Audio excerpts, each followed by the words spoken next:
सब तहरा खातिर स्पेशल गावतनी। का सुनी? गाना गावतनी। अच्छा गाव।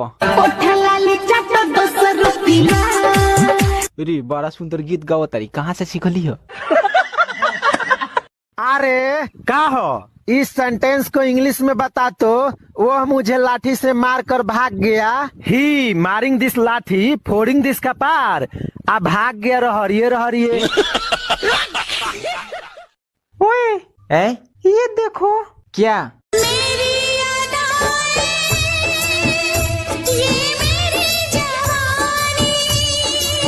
का भगवान अब इहो सब देखावे के पड़ता।